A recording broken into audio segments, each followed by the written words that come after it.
Hi, welcome back. So I've been learning a lot of new skills as we've gone through this build and trying new products. So I've decided I'm going to do a number of little short videos where I found a new technique or a new product that's helped me along the way. And one of the frustrations I've had in previous houses is the quality of the plasterwork around sockets and downlights and those sorts of things. Particularly downlights, when you pull a downlight out to change it or any work on it, it's very difficult not to break the plaster around the edge. Plaster around light switches can end up, wrapping in, or you end up with loose boxes in drywall plasterboard. So I looked around at some various solutions and found one that I've started to try on this build that I'm reasonably pleased with so far, which is technology called Beadmaster.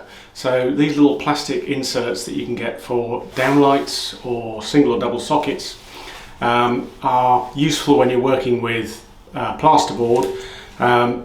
It makes it easier for the follow-on trades. We're not with a plasterer would like a flat ceiling to be able to plaster. That makes it more difficult for the electrician to find the cables afterwards. And there's always a bit of a compromise as to what's best for which trade. So the idea of these little Beadmaster panels is you cut the hole as part of your first fix, staple this device up into the hole, and then the plasterer skims over it completely smooth. So you can then come back, once that plaster's done, you can see through them. So actually I've got a few in this room. I'll do a close-up in a moment, but there's one here for a socket behind or power behind a heated mirror in the bathroom, and some in the ceiling for downlights. So you can actually see the light coming through them because I ended up with a very thin piece of plaster over the top of the surface. And when the plastering's complete and dry, I've painted this room, which has made it a little bit harder actually, but I won't do that. I'll cut them out before I paint next time.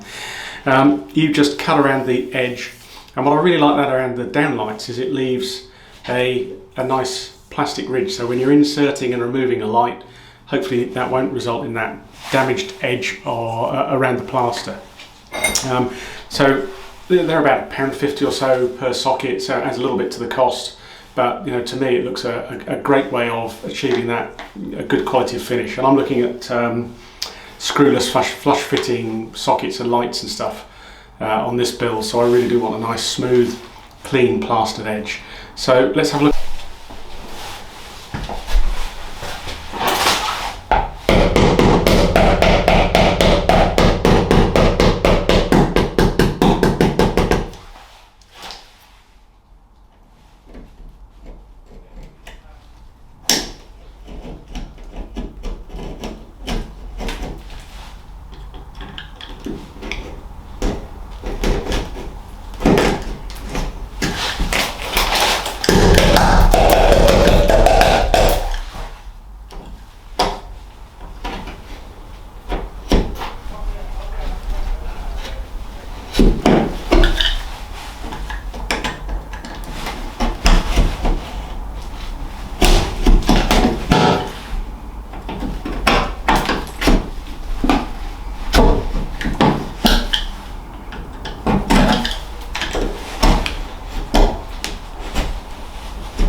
Pretty impressed with that, really good.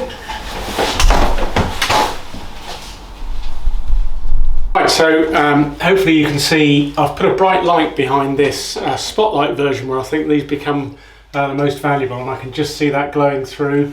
It would be a bit easier if I hadn't painted the ceiling, but that's one of the lessons that we learn. So same approach as we had on the light switch. Just tap around there, and I can see where that's cracked around the edge. I'm just going to use a curved blade just to go through the edge there, and then follow that around. I think I'll just use that to break off some of the plaster so you can see the light coming through.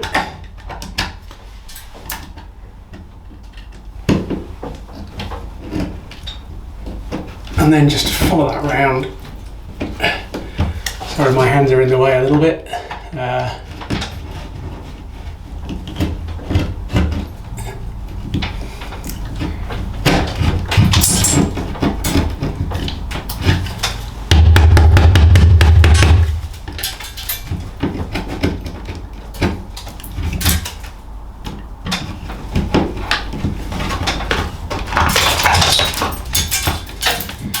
imagine that